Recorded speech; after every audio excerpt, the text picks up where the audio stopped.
allow my mind to settle into silence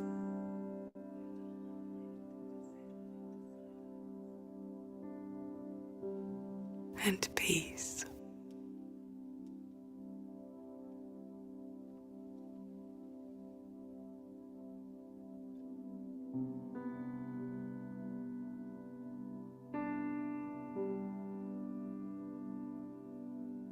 In this moment, I put aside any unwanted thoughts and I focus my attention on the heart of my being.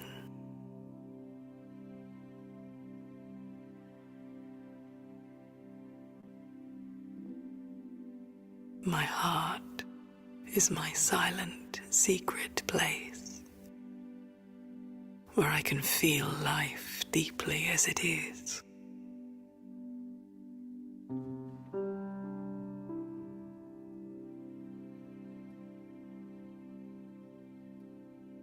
In my heart, I know intuitively what I want from life and what I have to do to find it.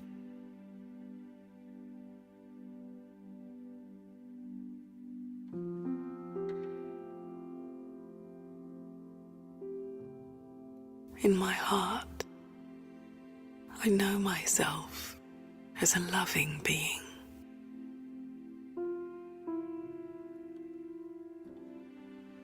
Sure and kind, gentle and accepting.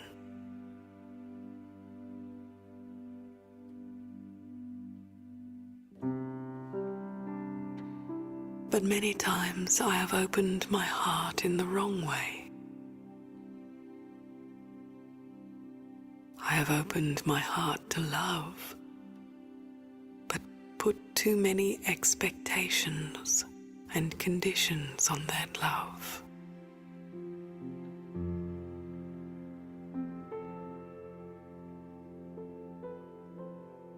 I demanded a return for my love. And when I didn't receive it, I closed my heart and locked myself away.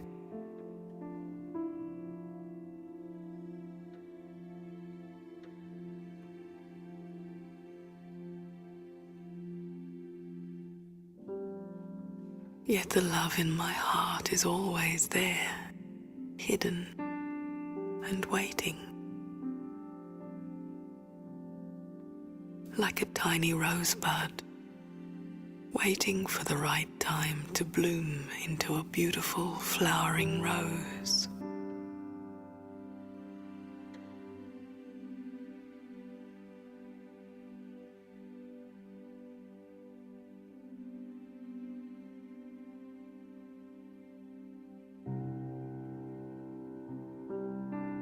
What do I need for my love to emerge?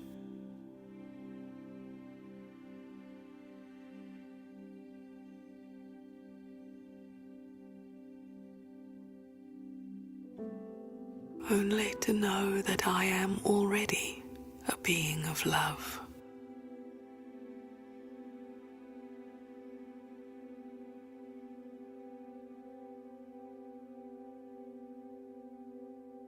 I let go of the illusion that I have to draw love into my heart from outside myself.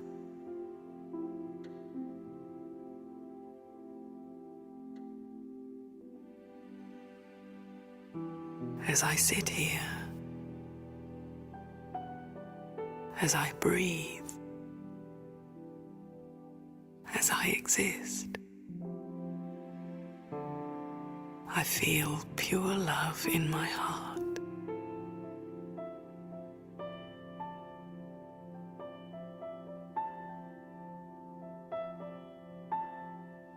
A love untouched by time, space, and conditions.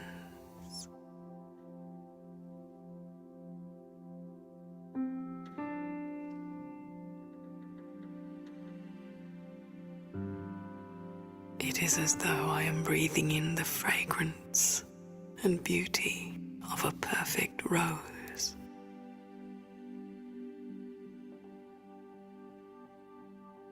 And I hold this loving feeling gently within myself.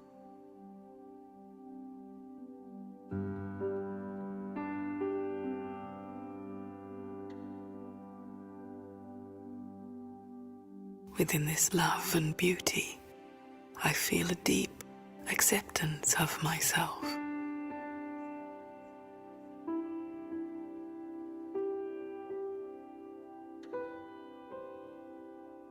My fears and uncertainties dissolve.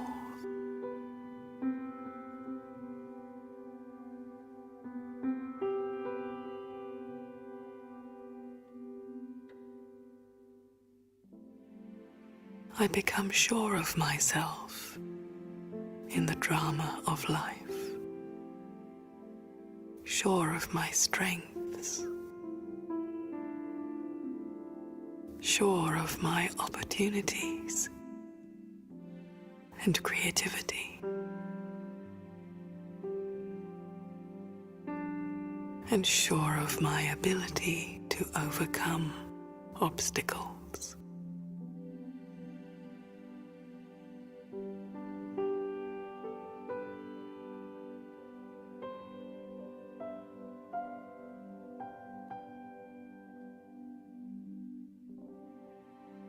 My heart is strong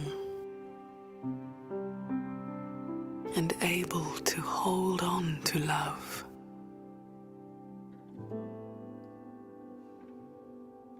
And as I give love and become loving, first towards myself and then towards others, as I become loving, I attract love to myself.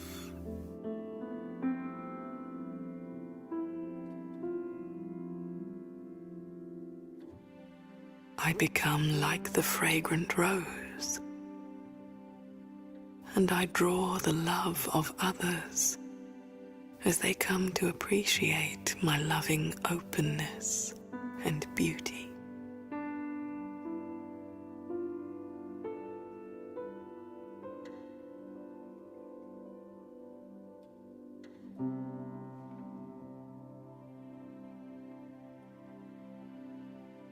I open my heart completely to love.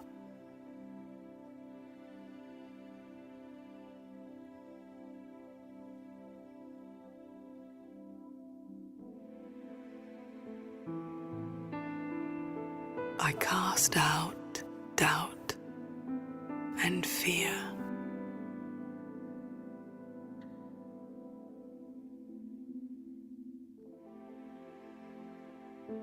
I am a being of love,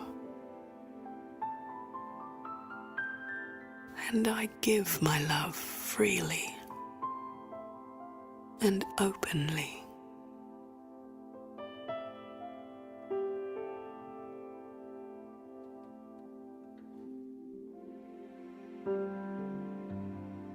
My heart and the rose are one.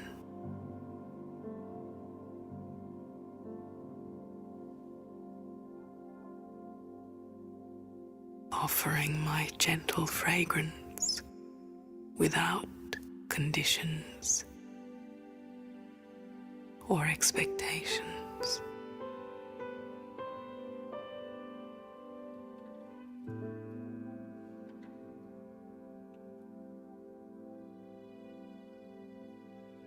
I am whole.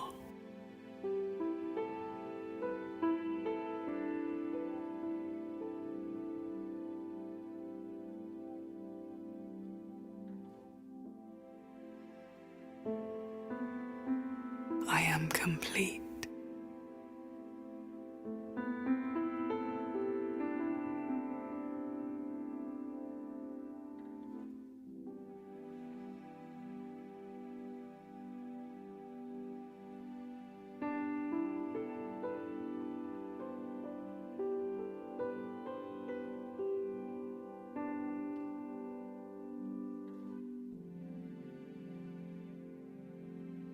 my heart is healed.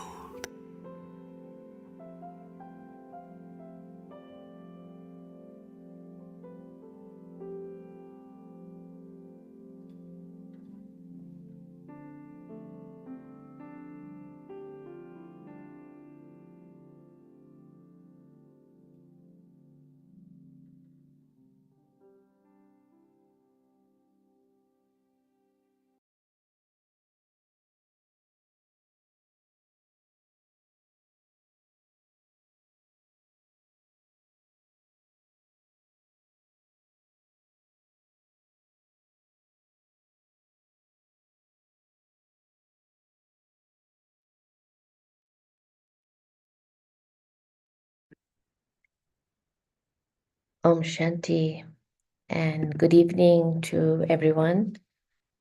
I trust all of you are keeping well, and it's lovely to reconnect again after quite a while.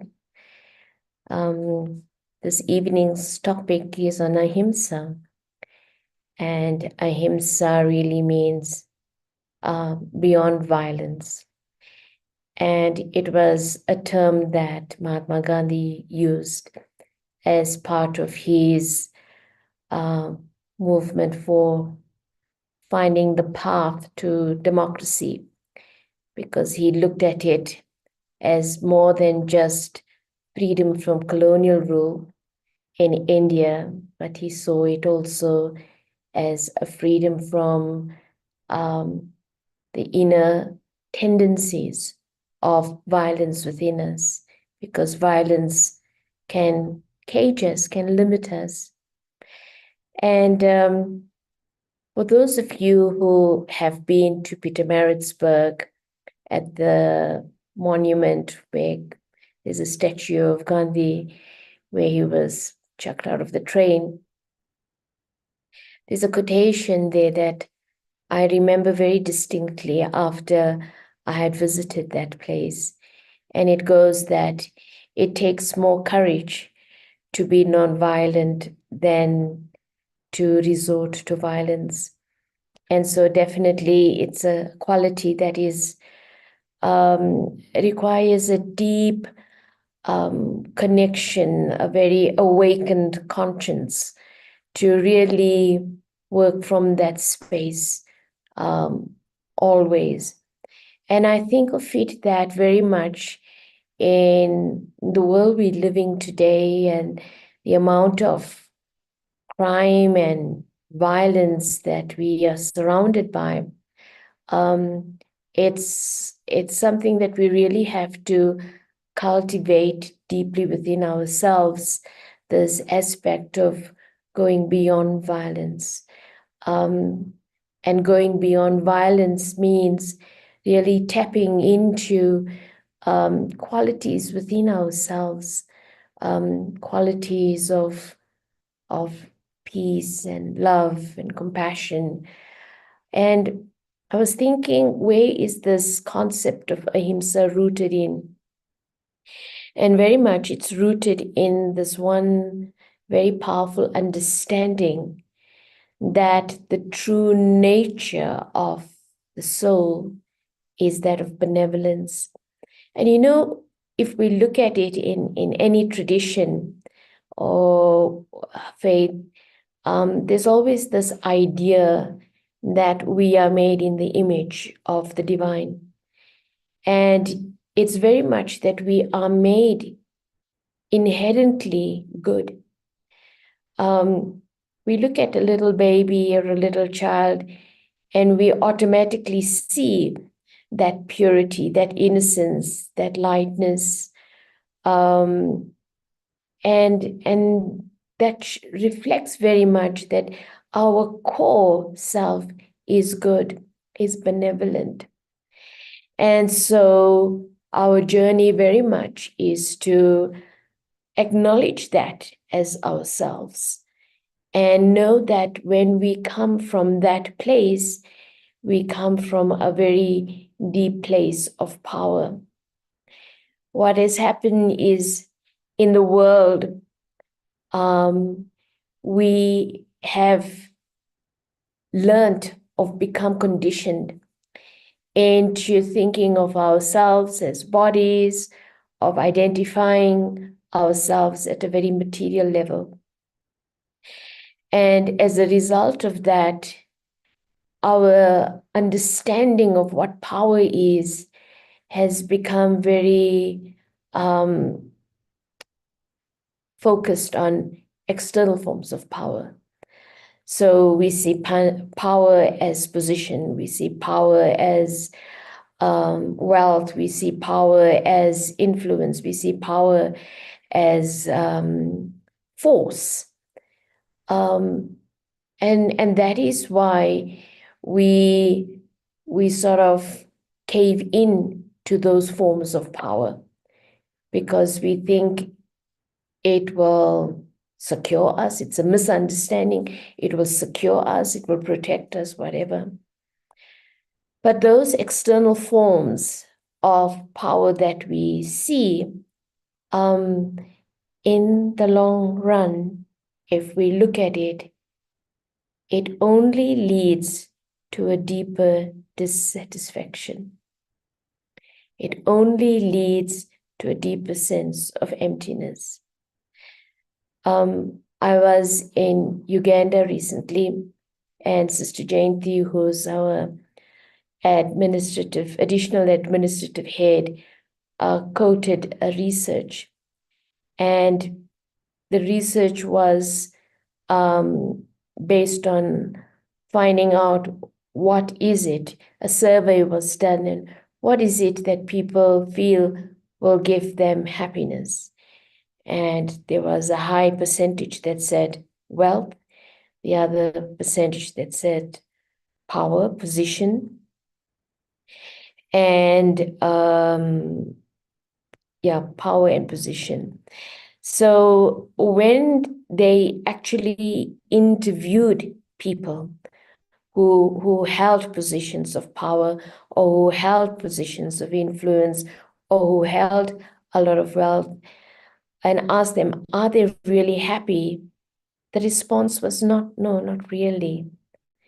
Because that sense of joy, that sense of contentment is never coming from the outside. That sense of security can never come from the outside. Yes, we have to be sensible, but to know that to just depend on that doesn't do it for us. And I think that's where we begin to see that this principle of Ahimsa is really, as I said, is rooted in this understanding that the human soul, our core, is goodness. And when we tap into that goodness, we tap into our true power, our ability to be respectful, our ability to love unconditionally, our ability to remain stable and peaceful, irrespective of the circumstances. That's our real power. And when we can tap into that, then we can remain free from external influences. And that then enables us to have a sense of deep fulfillment. Now, one of the key things that I feel the connection lies in is that, because our true nature is that of benevolence, when we act from that place of benevolence, the conscience is very clear then. And when there's a clear conscience, then it gives one an internal freedom. And that's what happens. It gives one an internal freedom and a kind of a strength that comes with that conviction of who I am and where I'm coming from. And so then no matter what the external challenges may be, or the situations you may face, You can stand with your head above turbulent waters because you have that deep conviction of where you're coming from, because the conscience is clear. So that alignment of, coming from my deeper qualities, coming from that place of benevolence, clears my conscience. And that clear conscience then gives me an ability to remain stable, but it also enables me to remain in my self-esteem. And so that's where the whole aspect of nonviolence is, because nonviolence is rooted in the understanding that the true nature of the self is benevolent. So when I'm acting from benevolence, I'm aligning with my inner conscience. And so then there's self, I can trust myself. And as a result of self-trust, there's self-esteem. And at the end of the day, I think that's the key, because when I have self-respect, then no matter what anyone does or says, that's what they do, but I don't remain, I don't get affected. I remain in my truth, and I can speak my truth with peace and with dignity. So I really find that that's the key aspect of it, that it gives me the courage to face things. It gives me the courage to remain steady in the face of whatever challenges there may be. So that's the one thing. So it helps to develop a real deep sense of self-esteem. And when I have self-esteem, I claim liberation. I'm liberated from the pushes and pulls, and the heart just feels so free, and I can be myself, my authentic self. And there's a kind of a beauty that shines through when I'm coming from this authentic space within me, because my conscience is clear and I'm coming from that level of deep self-esteem. So it's what it does for me internally is a tremendous transformative energy, in a way that I reclaim myself, I reclaim my dignity, I reclaim my power. The second thing that I find very important, that of course this ability to remain and come from this place of true power, because I feel the opposite of violence is true power. And so the ability to come from this place of true power, this place of an aligned conscience, this place that will lead to a deep sense of self-esteem as well. Of course, where do I start checking for myself on that? In the first place is, of course, my quality of thoughts. Thoughts are a reflection of my consciousness. And so when I'm coming from that deeper awareness that who am I as a child of the divine, what have I inherited? That's my true identity. When I come from a place of that true awareness of who I am, that deeper identity of who I am, then it automatically reflects in the quality of my thinking. You see, we only think negatively about others, or become very critical of others, or very judgmental of others, because we lack self-esteem. If we have self-esteem, it opens up a capacity in us to be very accepting of others. So I don't have to prove anything. I don't have to compete with anyone. I don't have to push anyone down so I feel better. No, all of those dynamics almost dissolve. Because when I have that self-esteem, then I can just be. And when I can be, that means I also allow others to be. I can never say I have self-respect or self-esteem, but I'm judgmental of others. That too doesn't work. And I can't even say, oh, for these people, I have, a benevolent attitude and feelings, but for these people, I can't have benevolent attitude and feelings. No.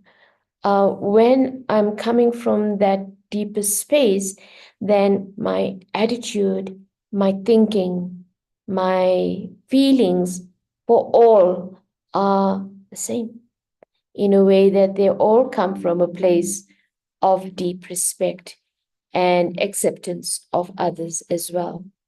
So that's what I feel, that I begin to look at my thoughts and begin to check the purity of my thinking.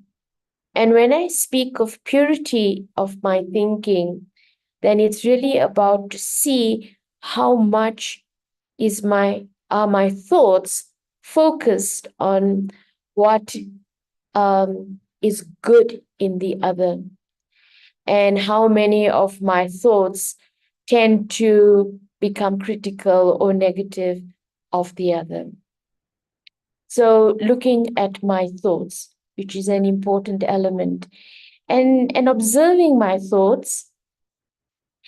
And I found an important practice as well is, in order for me to live from this place of nonviolence and come from this place of benevolence, which is a true power of the soul, it begins as well by having a compassionate attitude towards myself. Because if my attitude towards myself is critical, I will inevitably be critical of others as well. So that is another element to always check. So look at my thinking, and in that, look at my thinking towards myself. And secondly, look at my thinking towards others and make sure that my thinking is not judgmental or critical, but that my thinking is really looking at what is the best in the other. What is it in the other that I can respect? I may not agree with everything you say, and I may not agree with everything you do, but that doesn't mean I can't respect you. Because my respect for you is not based on your behavior. My respect for you is based on who you are as that being, that consciousness that is within. And that's where our spiritual practice is very, very important, because it's very easy for us to get very caught up in judging each other. And then when we judge, we react. And the reaction first starts at the level of our thoughts. So that's the first place where critical, judgmental, negative thoughts that we have of those around us is the first form of violence. But the second form, and which is also a very important area to begin to observe, and that is our language and our choice of words. And this is something that I find very important to catch oneself. Words are not just words. words hold an energy. And that energy either supports or it diminishes the other. And so we have to look at our words and our choice of words, because what am I doing? Am I supporting? Am I, respecting, or am I diminishing the other? And many times I find that what happens is that we become familiar with each other. And in that familiarity, what happens is respect begins to get eroded. And then when the respect begins to get eroded, we say things which actually is reflecting the kind of thoughts I'm harboring inside. And then we say, oh, I was just joking. But the joke is actually reflecting an internal attitude and in an internal trend of thought. So very important is also to watch my words, because my words are telling me what I'm harboring inside. A repeated set of thoughts that I hold inside becomes my attitude. And that then begins to play out. So watch the quality of my words and watch, like, what is the impact of these words? That's also very important. And one thing that I have learned, and that is that sometimes we are attentive with our words and our thoughts, etc. But because we are not fully in our self-respect, what happens is that we get quite affected and influenced by other people. So one particular aspect of nonviolence is, just remember the slogan: do not give sorrow, but it's equally important not to take sorrow.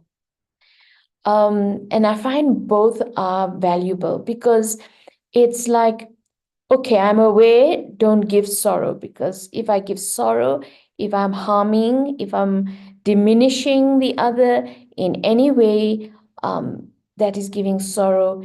And then there is a reaction from the other that I will have to face. But more so that when I act from that, when I do that, when I diminish the other, when I reprimand the other, whatever, what it does to me is that the misalignment in me occurs between my conscience and my natural nature of benevolence.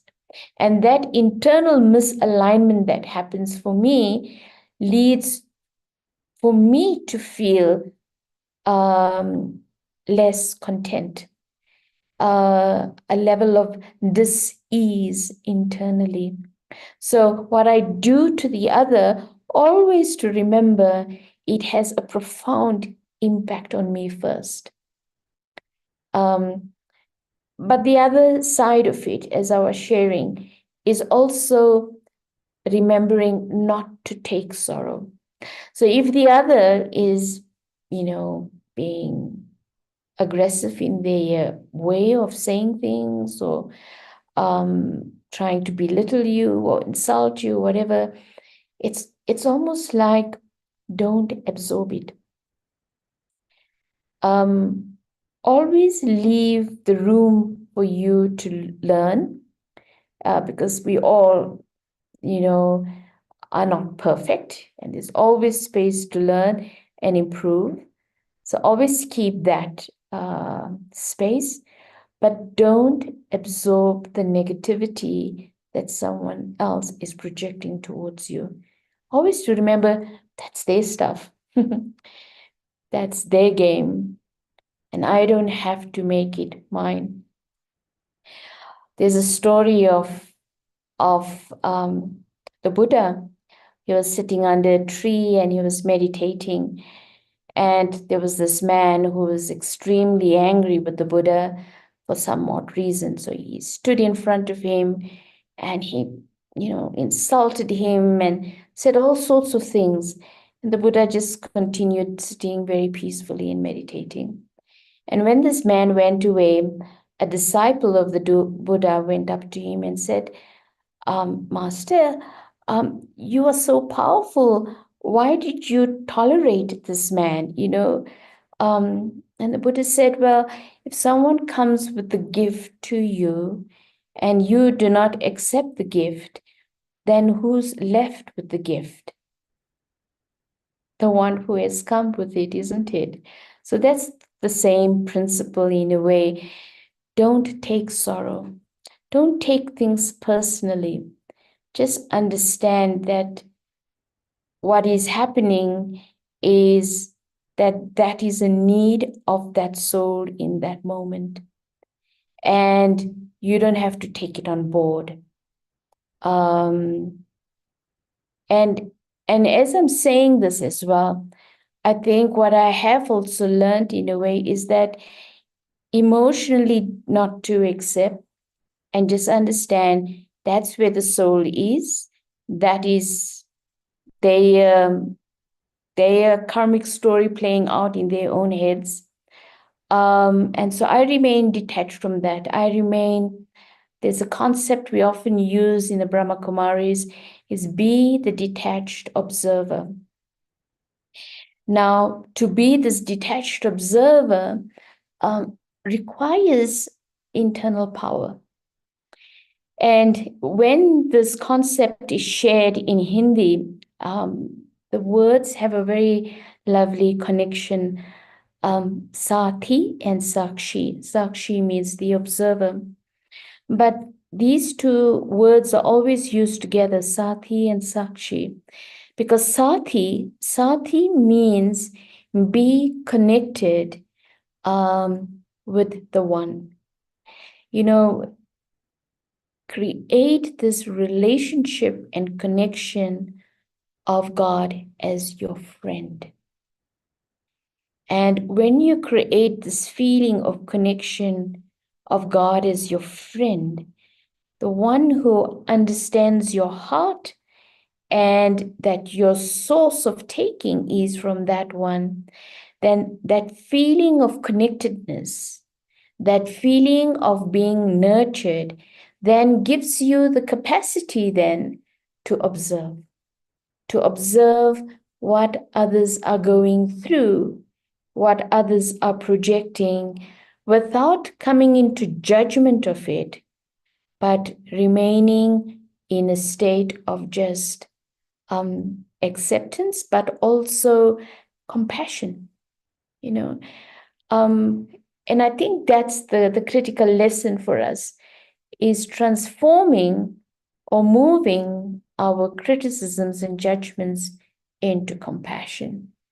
Because, and I always remind myself of this, and that is that, if you see someone who's disabled, for example, or physically challenged, if they are crippled and need a wheelchair, whatever, you're not going to be critical of that person and say, why don't you walk? You're being lazy. You're not going to have that kind of mindset, right? You're going to think very much, you have compassion, and you're going to rather think about how can I offer support or, reach out and help them, make it a little easier for them, right?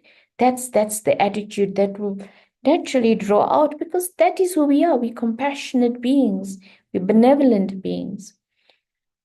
But in the same light, when someone is behaving in a way aggressively, it's also like they are emotionally challenged. they're weak in that moment. And when you see that as a weakness, you don't try to even push them further down, but you begin to see that as weakness. And when you see that as weakness, it then triggers compassion. So sometimes maybe I can't say anything, maybe I can't do anything. When someone's very angry, you can't really reason with them at that point in time. But at least through my attitude and my vibration, I remain peaceful and I give peace in that moment.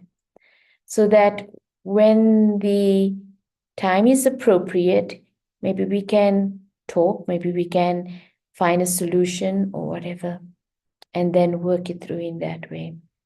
So it's just beginning to understand that my own vibration and attitude, how when I strengthen that, how it begins to create a different response from those around me then.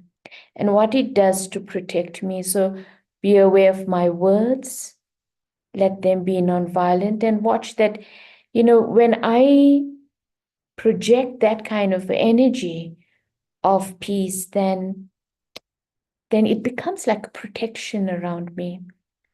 And I can begin to see how it begins to work for me. This is a story I want to share of one of our sisters. I think she's in Australia. And she had a circle of women that were coming, and they would just share stories, have meditation together, talk about the power of their mind and stuff like that. And there was someone who was attending these circles, this circle of program, but she would never really sit in the circle. She would sit on the edge and would listen and wouldn't really participate, but would come regularly. And after like a period of 2 to 3 months, she one day came and she opened up and shared, and she said, I'd like to share something with you all. And that is that she said, you know, she was a victim of domestic violence. And every week when she would come and she would hear and whatever, so she started working on herself. I am a soul, I am peace. This is my truth. And I, not to react either with fear or with aggression towards her husband's behavior, etc. And she said, it took this consistent practice for herself. And she said, why she came into the circle and shared, because she said just recently that he was again in one of his tempers, and she just stood there, stood her ground, didn't, quiver with fear or whatever, but just stood her ground and held that awareness. I'm a peaceful soul, I'm light. And she said he couldn't touch her. He just couldn't touch her. And he just walked away. And so she said, I only came into the circle because I saw it working for me, So it was a very powerful and moving story, but I think it highlights a very important principle, that what we're creating and nurturing in ourselves. And when we really, hold that strong conviction in ourselves that peace is not just a feel-good quality, but it's a power. Love is also a power. Compassion is also a power. These are powers of the soul. And the more we begin to go back into that awareness and experience of this as our true power, the more it will help us not to get intimidated by the false power or the forces around us, and to remain in our truth, and to remain in our peace, and to remain in our state of benevolence, which is our true nature. And we can begin to see how that begins to transform. As I said, firstly, it liberates me. And I retrieve and re-establish my own self-esteem, which is my deepest freedom. And secondly, I remain uninfluenced by people and people's behaviors in a way. And instead of getting into the cycle of judgment and criticism, I can just offer compassion, because I see it as just a weakness in that moment, but I can still hold a deeper vision for the other, that they have the capacity to be more than what they are portraying in that moment. So yes, it takes courage, it takes determination, and most importantly, it takes practice. The practice of remembering who I am as a soul, as a consciousness, and that I belong to the divine. So I have inherited from the divine these qualities, this goodness, this benevolence. And the more that I hold that awareness and allow myself to experience that, not just only as a concept, but as a reality of who I am, that it can become a power, a living power within my being, then I can begin to see how it can help me as I navigate through life. So I want to stop there and just invite any questions. Please feel free to unmute yourself and ask questions, or if you would like to even write a comment, that will also be fine.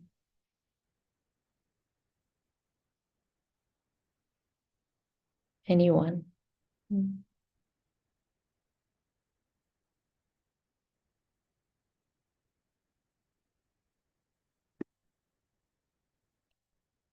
No questions? All are good?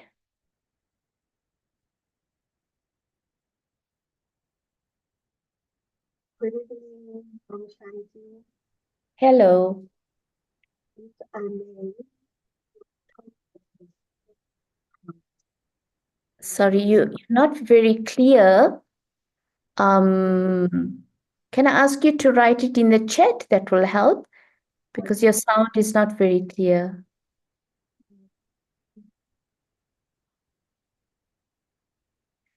Okay. Is it not better now? That's better. Yes, please go ahead. Okay, what I was of peace. Sorry, the sound is going again. Please write it in the chat. Okay, let me. So while I'm waiting for Mabel to write her question in the chat, Lebohang is saying, thank you. Let's go to the boardroom. How do we deal with attacks in the boardroom? I think it's the same principle in a way. You have to see that the dynamics within a work environment are all people trying to assert their positional power and influence. And it's all because people are under the false impression, in a way, that gives them more leverage and that will give them more success. And so I I just found for my own experience in a way that to remain in my own self-respect is important. Because as I remain in my own self-respect, I can see beyond the criticism and can begin to then discern what the issue is.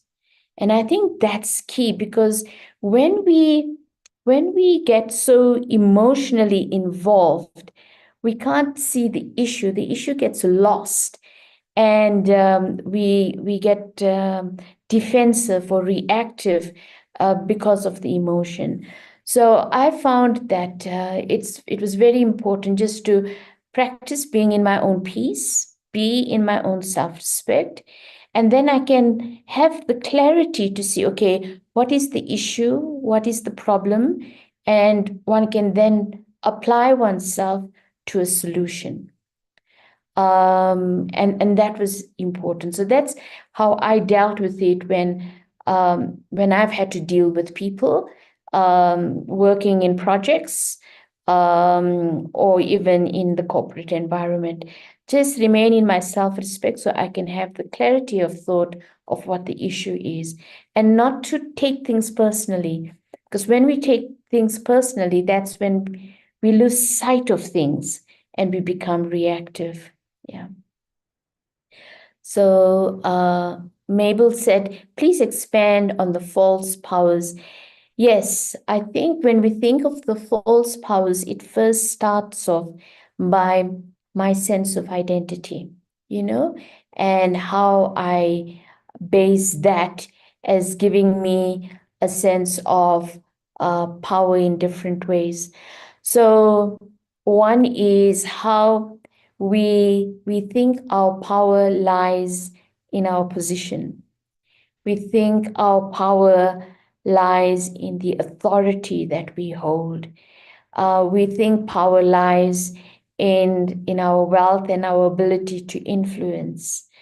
We think power lies in our connections that we have, etc. Now, all of these things, they offer me a kind of a limited security or temporary security, in a sense that if I know the right people, I can get the right things. If I have enough money, I can buy this, I can do this, I can buy influence, etc. But all of that and the achievement through those false powers is not long lasting.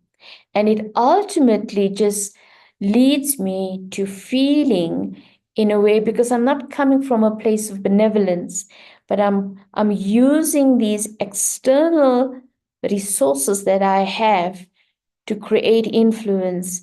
But it will not always be there for me. It's temporary. And so there's always the fear internally that it will disappear. It won't always be there. Or there will always be someone else who will have more than what I have. So recognizing that these are false powers and me depending on them is an illusion. It's an illusion that gets me trapped in the limited. So that's what the false powers are. Okay, the next question that I have here is, how does one get rid of anger when something has been stolen from you? Example, money. Okay. See, if I get angry, that anger is only harming me. So I have to understand that. Money is an energy. It's an energy that comes and it's an energy that goes. If it was stolen, it will come back in a different form, in a different way. That which is gone, just think it was meant to be and let go of it. So just to always remember that, the kind of thinking and emotions I'm harboring inside of me, I am damaging me. I'm affecting me. I'm influencing me. So the way to release that is just to have that thought, whoever needed it, took it, and let it be. It never was meant to be mine. Let it be and let go of it. And like I want to share a personal example. My mom was ill in hospital in Johannesburg, and at that point, her home was in Bethel. And while she's in hospital, she had a heart attack, whatever, busy recovering in hospital, someone broke into the house and they stole all her jewelry. Now, you can imagine how that was. My dad was already late, so it was like memories of him and all of that just gone. If she held on to that with bitterness, then she would never have been able to recover. And so this happened about almost 30 years ago. And so she's now 83 and she's healthy and she's okay. She doesn't have all of that. She lost all of that personal wealth, but at least she's content, healthy, living a simple life, but has enough, which is important. Okay, so just keep that awareness. It wasn't meant to be mine, so let it go. It's okay. I just want to silence the background music and then I'll take the rest of the questions. Hold on, give me a second.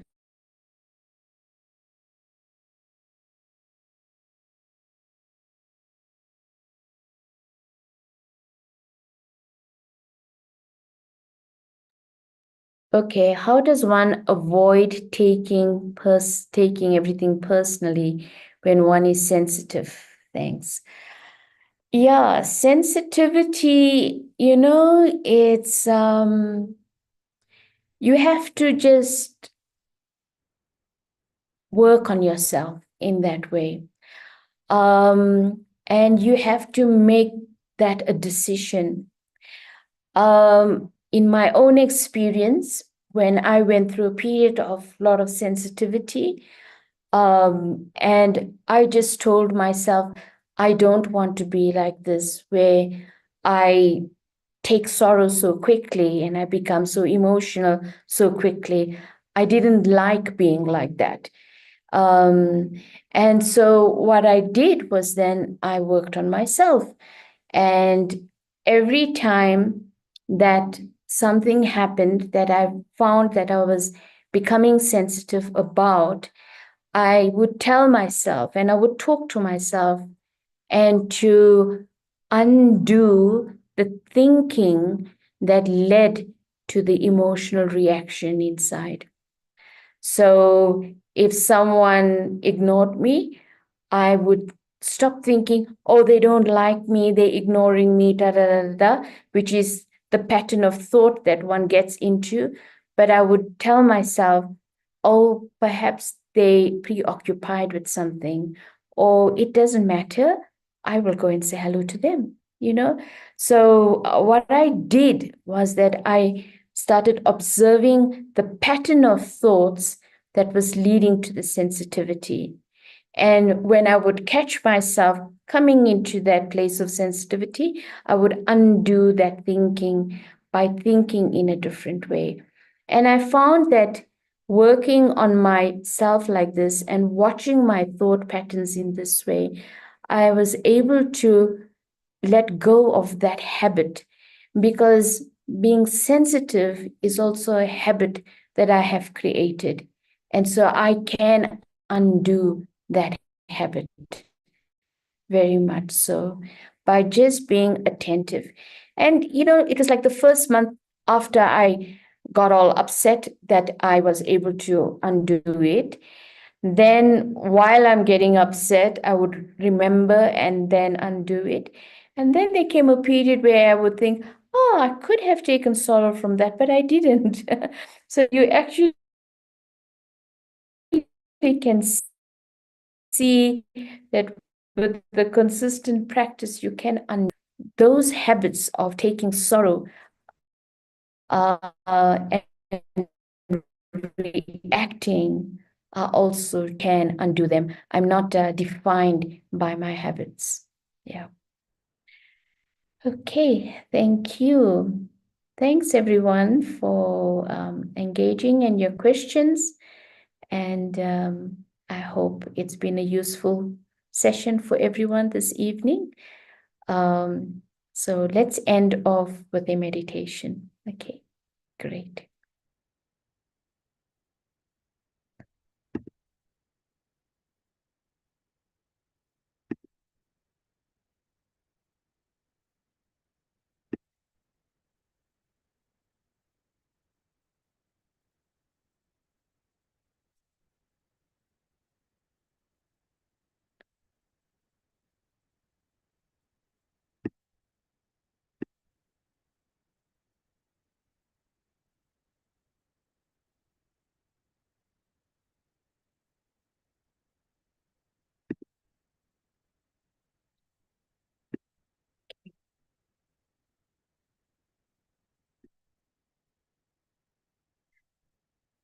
I invite you to sit relaxed, taking a deep breath and gently breathe out.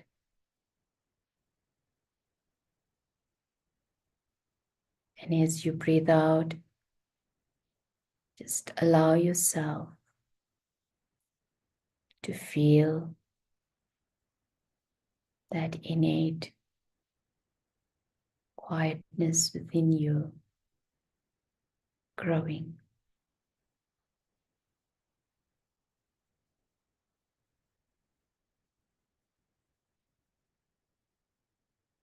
We all carry many memories. We all carry many patterns and impressions.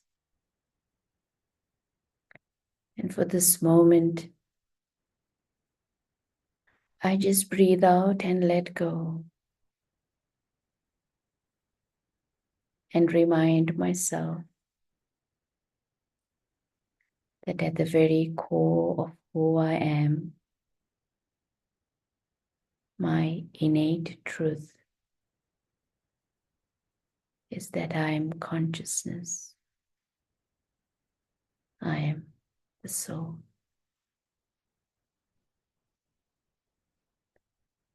And the soul is light. And the soul is a benevolent energy of light.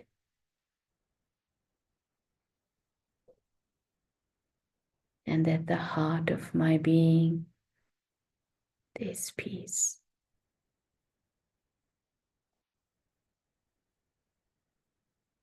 And by reminding myself of this deeper reality of who I am, I begin to feel grounded in an eternal truth. I am stable.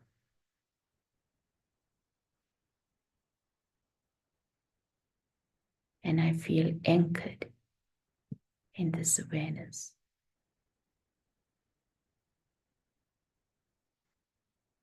And very naturally, I begin to feel that higher connection with the divine.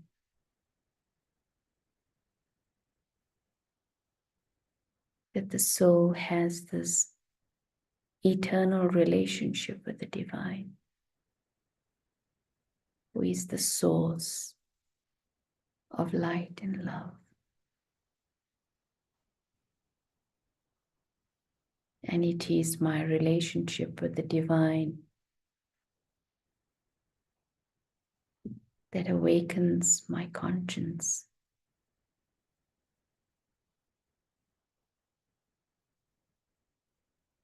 that aligns me with the deepest truth.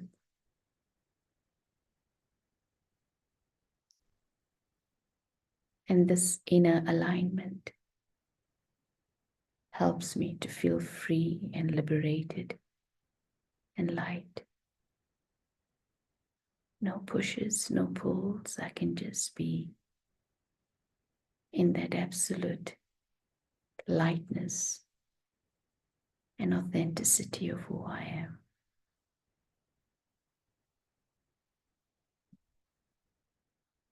And it is from this place of connection that I can respond to my world with love and compassion.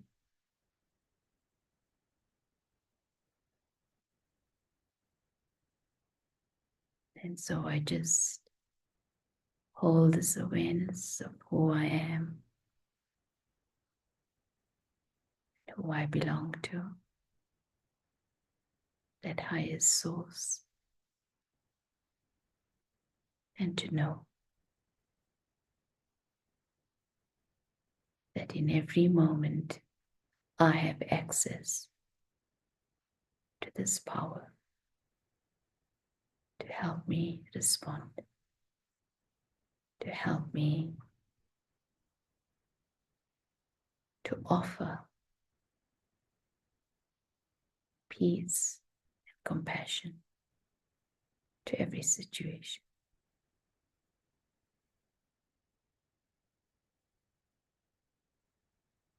Om Shanti. Thank you.